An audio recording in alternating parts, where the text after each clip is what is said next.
I sat at the kitchen table, trembling as I slid my gallery business plan across the polished wood. Richard barely glanced at it before sneering. "This is childish, Evelyn. Grow up." His mother, Mrs. Whitman, laughed from her seat by the window, echoing his words like a cruel chorus. My heart shattered into 1,000 pieces as their disbelief crushed my spirit. I had spent months researching, planning, and dreaming about opening my own art gallery. Now the two people whose approval I craved most were mocking me. Richard's dismissive wave felt like a slap across my face. Mrs. Whitman's laughter rang in my ears long after she left. That night, I lay awake wondering if I was truly foolish for wanting more than the life of a dutiful housewife. The business plan sat abandoned on the table, its pages filled with my hopes and calculations. I felt small, insignificant, and utterly alone. Maybe they were right. Maybe I should just give up and accept my place in Richard's perfect, orderly world. But something deep inside me refused to surrender completely. The next week, Richard dropped a bomb that changed everything. He was filing for divorce, claiming my obsession with impractical dreams made me unstable. I sat in the empty living room, staring at the legal papers with shaking hands. My name is Evelyn Hart. For years, I nursed a dream of opening my own art gallery. A dream Richard called childish and impractical. I never imagined that chasing it would cost me my marriage, or that it would one day prove I was unstoppable. The papers outlined his demands. The house, most of our savings, everything we had built together. He painted me as irrational, a dreamer who couldn't face reality. Mrs. Whitman had apparently provided a statement supporting his claims. I felt betrayed, humiliated, and completely lost. But as the initial shock wore off, something unexpected happened. A tiny spark of defiance ignited in my chest. If Richard was going to leave me anyway, what did I have to lose by pursuing my dreams? The business plan still sat in my desk drawer, waiting. Maybe this wasn't the end. Maybe it was actually the beginning. I volunteered at a local art show to distract myself from the divorce proceedings. The gallery buzzed with energy as patrons admired the colorful paintings and sculptures. I found myself naturally gravitating toward organizing the displays and chatting with visitors about the artwork. My suggestions about lighting and arrangement caught the attention of the gallery owner, Mr. Bennett, a distinguished man with silver hair and kind eyes. He watched me work for hours before approaching me. "You have a natural eye for this," he said, offering me informal mentorship. Hope flickered inside me like a candle in the darkness. Mr. Bennett shared stories about his 30 years in the art world, teaching me about curating, networking, and understanding what makes a gallery successful. I absorbed every word like a sponge, grateful for this unexpected opportunity. For the first time since Richard's cruel dismissal, I felt validated. Maybe my dream wasn't childish after all. Maybe I actually had talent worth nurturing. The divorce still loomed over me, but this small opportunity gave me something precious: purpose. I secretly applied for a small business grant, knowing Richard would scoff at the idea if he found out. The application process was grueling, requiring detailed financial projections, essays about my vision, and references from industry professionals. Mr. Bennett graciously provided a glowing recommendation. I spent sleepless nights perfecting every section, pouring my heart into explaining why the art community needed my gallery. The tension was unbearable as I waited for a response. Every time my phone buzzed or an email arrived, my heart would race. Richard remained oblivious to my efforts, too focused on finalizing our divorce to notice what I was doing. Mrs. Whitman continued spreading rumors about my instability among our social circle. I heard through friends that she was telling everyone I was having a breakdown. The isolation hurt, but it also freed me.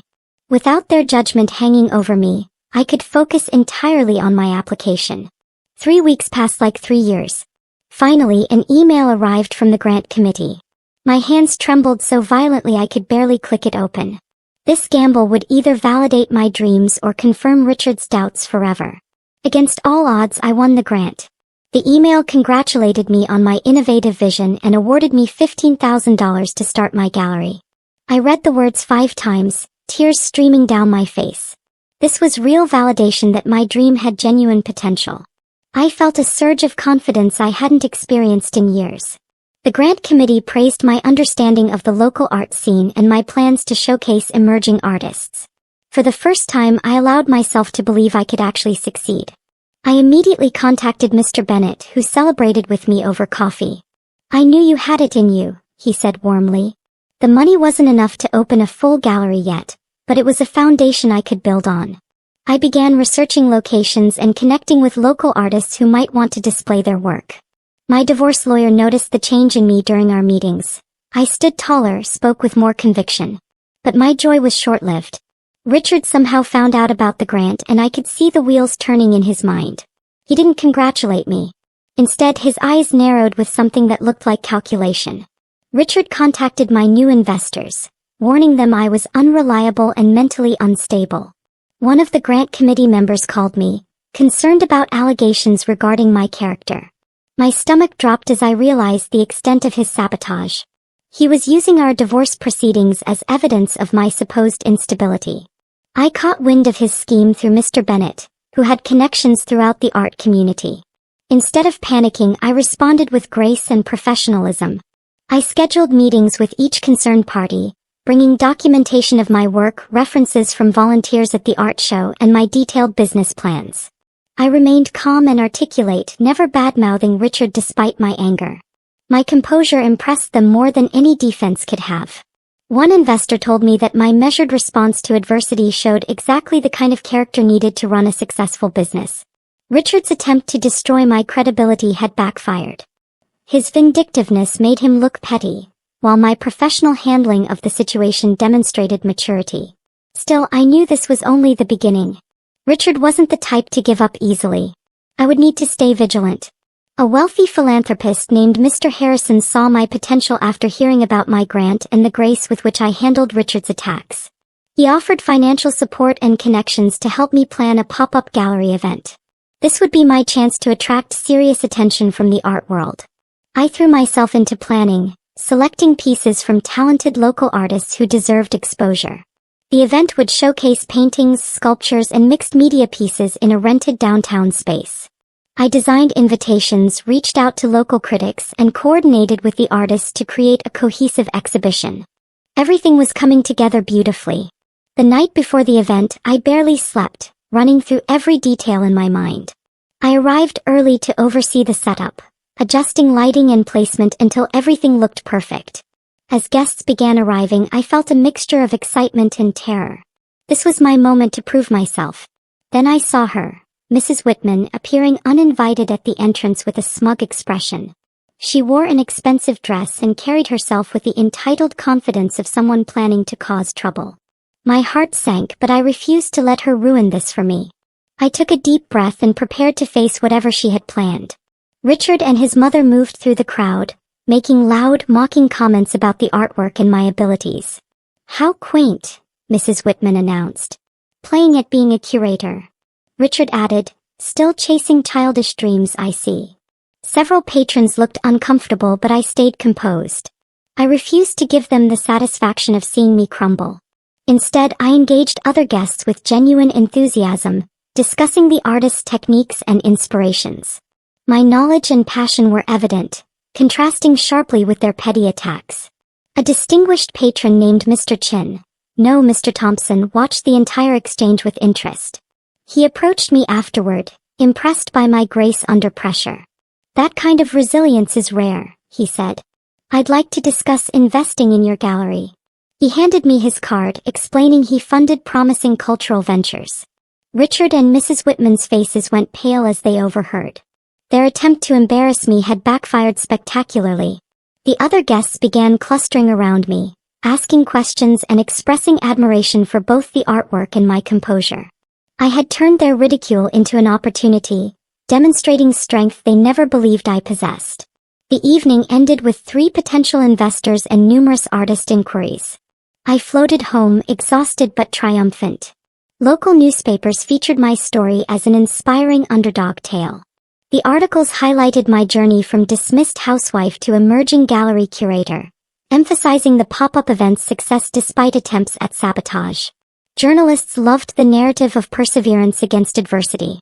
My reputation began growing throughout the city's art community.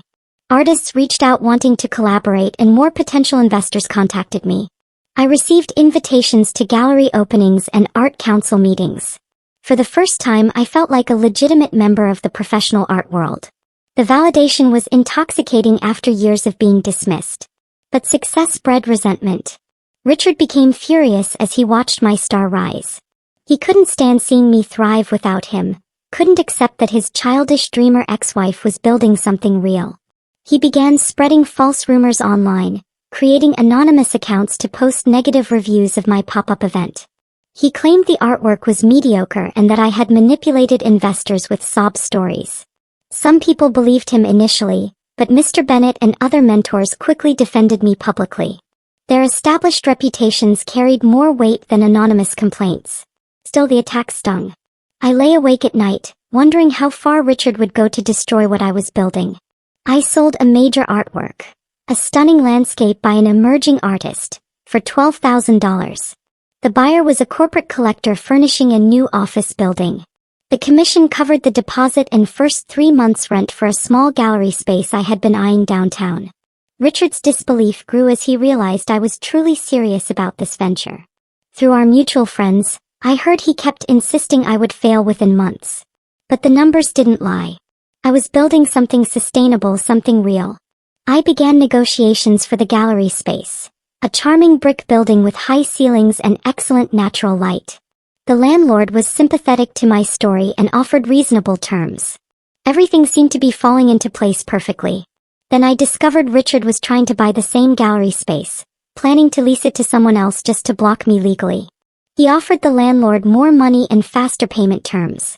I felt panic rising as I realized he might actually succeed. This space was perfect for my vision. Losing it would set me back months. I needed to act quickly and strategically. I couldn't match Richard's financial offer, but I had something else. Community support and a compelling vision that the landlord actually cared about. I outbid Richard by gathering additional investors who believed in my vision. Mr. Thompson and Mr. Harrison both contributed, impressed by my determination. Together we presented the landlord with not just money, but a plan that would bring cultural value to his property and the surrounding neighborhood. I explained how the gallery would attract foot traffic, support local artists, and enhance the area's reputation. The landlord, a former art teacher himself, was moved by my passion. He chose me over Richard's higher offer. Richard was furious when he found out, threatening legal action for breach of contract even though no contract had been signed. His lawyers sent intimidating letters that cost me money to respond to, but they had no legal ground. I secured the gallery space and immediately began planning the transformation. I decided to turn his interference into a story of resilience, sharing with the press how I overcame attempts to sabotage my business. The publicity actually helped me, painting Richard as a bitter ex-husband and me as a determined entrepreneur. But Mrs. Whitman wasn't finished. She began whisper campaigns among the city's social elite, spreading doubts about my business acumen and suggesting I was only succeeding through manipulation and pity. I would need to prove her wrong through undeniable success. I enrolled in advanced art classes to sharpen my curatorial skills and deepen my understanding of art history, techniques, and market trends. The courses were demanding, but I thrived under the challenge. My professors recognized my natural talent and encouraged me to push further. I learned about lighting design, exhibition planning, and how to spot emerging artistic trends before they became mainstream. Confidence bloomed inside me as I realized my talent was undeniable, not just a foolish dream Richard had dismissed. I networked with other students, many of whom were artists looking for gallery representation. I built relationships that would benefit my gallery for years to come. My classmates respected my vision and business sense, treating me as a serious professional rather than a dabbling housewife. The validation from academic experts meant everything. I aced my final projects, receiving praise for my innovative exhibition designs. One professor even asked to use my work as an example for future students. As graduation approached, I felt transformed. I was no longer the timid woman who had trembled while presenting her business plan. I had become someone Richard wouldn't recognize, strong, knowledgeable, and absolutely certain of my path forward. Through mutual acquaintances, I heard Richard was beginning to regret dismissing me so cruelly. A rival gallery announced plans to open near my location, specifically designed to undercut my business model. They had deeper pockets and established connections, posing a real threat to my emerging venture. I could have panicked, but instead I devised a unique gallery experience that would set me apart. I decided to blend local art with immersive storytelling, creating themed exhibitions that told cohesive narratives through multiple artists' works. My first planned exhibition would explore themes of transformation and resilience, deeply personal themes I understood intimately. I partnered with a local playwright to develop descriptive plaques that wove the artworks into a larger story. I incorporated music, lighting changes, and even scent design to create a multisensory experience visitors wouldn't forget. The rival gallery was planning flashy opening tactics with champagne receptions and celebrity appearances.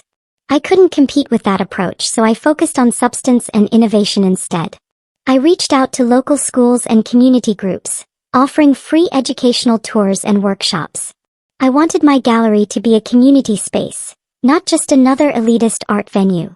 My creativity and genuine commitment to accessibility began attracting attention from arts journalists. They saw something fresh and authentic in my approach that contrasted with typical gallery commercialism. The question remained, could my innovative vision outshine their flashy tactics and established reputation? My gallery's opening night arrived with nervous energy. Critics, collectors, artists, and community members filled the space, admiring the carefully curated exhibition. I moved through the crowd, discussing pieces and sharing the stories behind them. I felt completely in my element, commanding the room with knowledge and genuine passion. Then I noticed a figure in the back corner, partially hidden behind a sculpture. Richard had attended incognito, wearing a baseball cap and casual clothes unlike his usual formal style.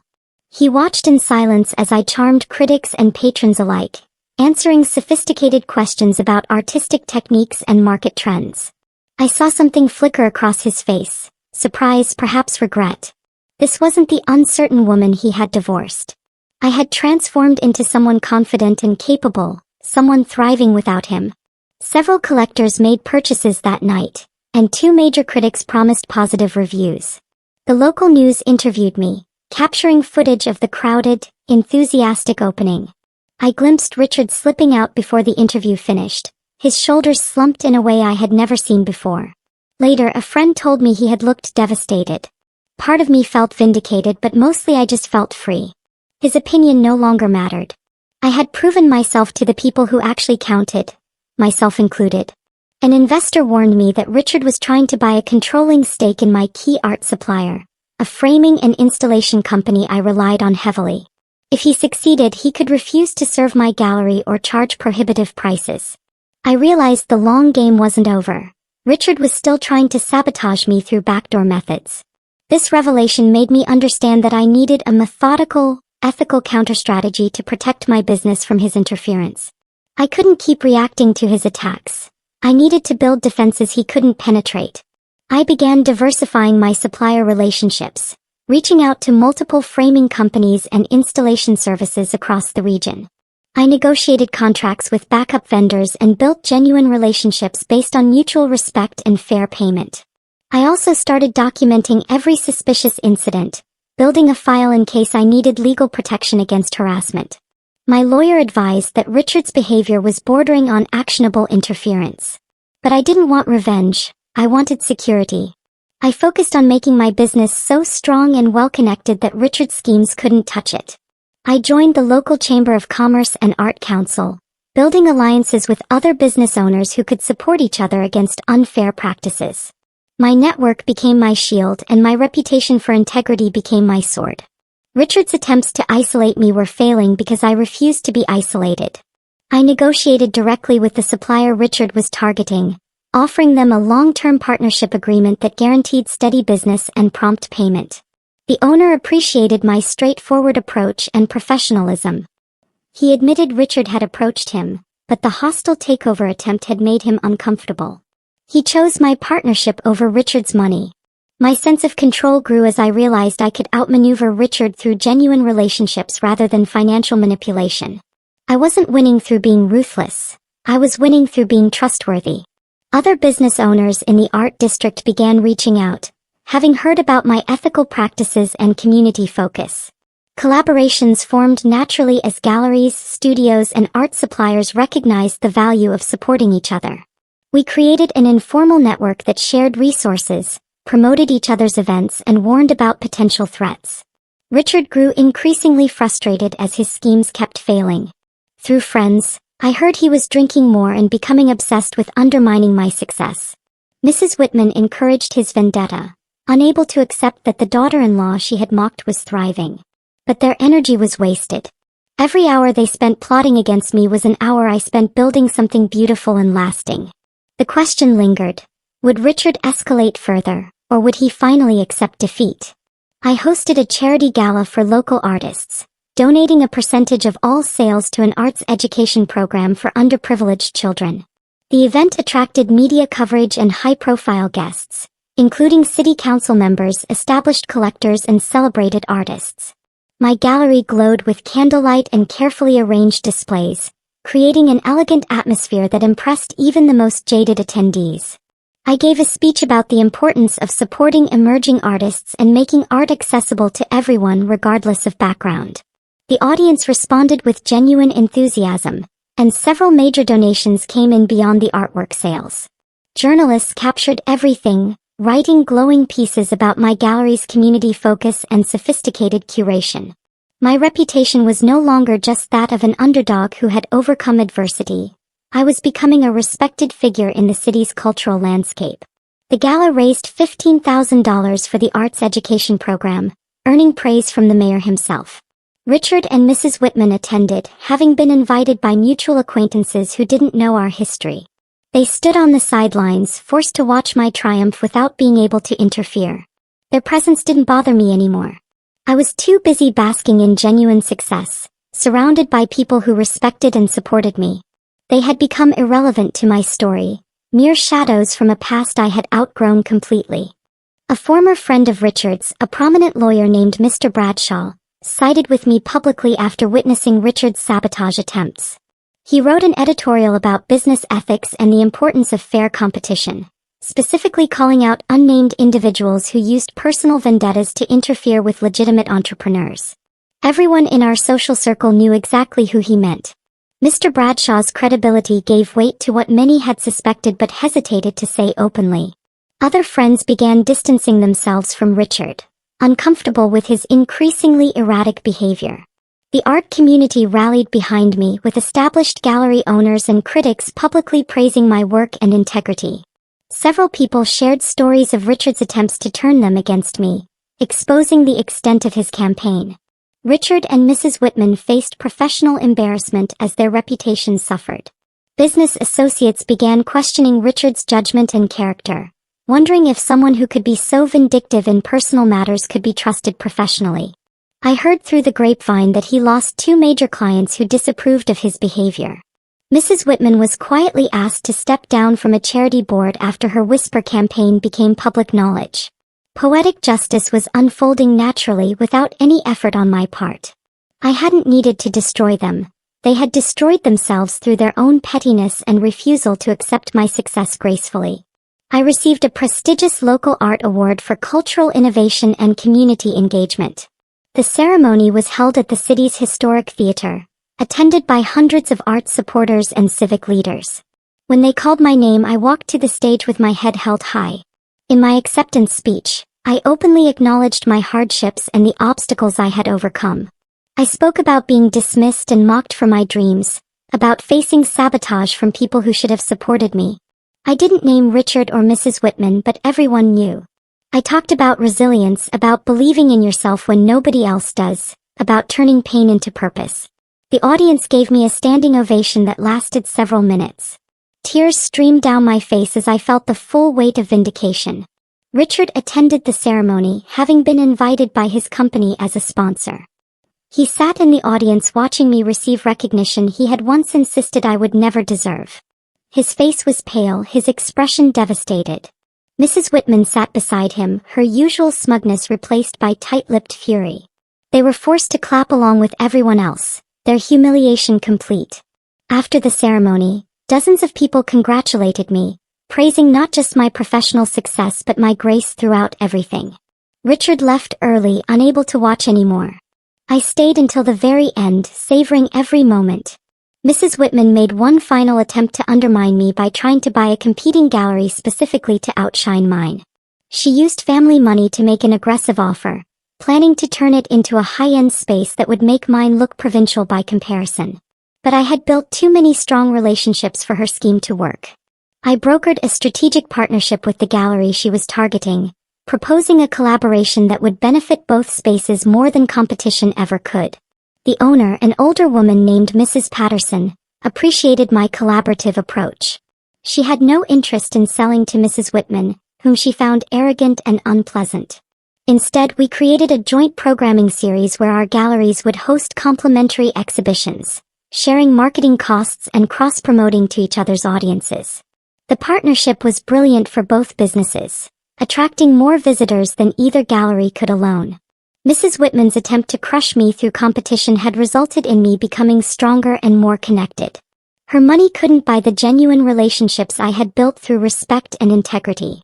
She was forced to watch as my influence continued expanding while hers remained stagnant. The question I asked myself was whether I could maintain my streak of wins while staying true to my values and avoiding the vindictiveness that had poisoned Richard and his mother. Richard's new girlfriend, a young professional named Olivia who worked in arts administration, reached out to me unexpectedly. She had attended several of my exhibitions and was genuinely impressed by my work. She invited me to mentor a community arts program she was developing, offering me influence in an initiative that would reach thousands of young people. I was surprised by her approach, but I accepted after meeting her and confirming her sincerity. Olivia was nothing like Mrs. Whitman. She was warm, genuine, and passionate about making art accessible. Working together, we created a mentorship program connecting professional artists with talented students from underserved communities. The program gained immediate support from foundations and civic leaders. My role gave me credibility as an educator and community leader beyond just being a gallery owner. Richard was forced to watch as his current girlfriend and his ex-wife collaborated successfully, praising each other publicly. Olivia told me privately that Richard had tried to discourage her from working with me, but she had refused to let his bitterness interfere with good work. She saw through his vendetta and chose to judge me on my own merits. The irony was perfect. Richard's own girlfriend had become an ally, giving me influence in areas he had once mocked. His control over the narrative had completely evaporated, leaving him powerless to stop my continued rise. I hosted a major exhibition featuring internationally recognized artists alongside local emerging talent, a bold curatorial choice that earned critical acclaim. Every piece sold before the exhibition's closing night, generating over $200,000 in revenue. The success was undeniable and absolute. Richard and Mrs. Whitman reluctantly attended, their presence secured through social obligations they couldn't escape without appearing petty. They wandered through the crowded gallery, powerless to intervene or undermine what was happening. I watched them from across the room as they viewed artwork they couldn't understand or appreciate, surrounded by people celebrating my vision. The exhibition catalog featured an essay I had written about the connection between personal transformation and artistic expression. Critics called it insightful and moving. Major collectors from other cities attended, expressing interest in future exhibitions. My gallery was no longer just a local success. It was gaining regional and potentially national recognition. At the closing reception, I gave a speech thanking everyone who had supported my journey. I spoke about believing in impossible dreams and refusing to let others define your potential. The applause was thunderous. Richard left before the speech ended, but Mrs. Whitman stayed, her face frozen in an expression that mixed fury and disbelief. She finally understood that her mockery had only made me stronger. Richard's former business contacts and social connections publicly shifted their allegiance to me, impressed by my integrity, vision, and sustained success.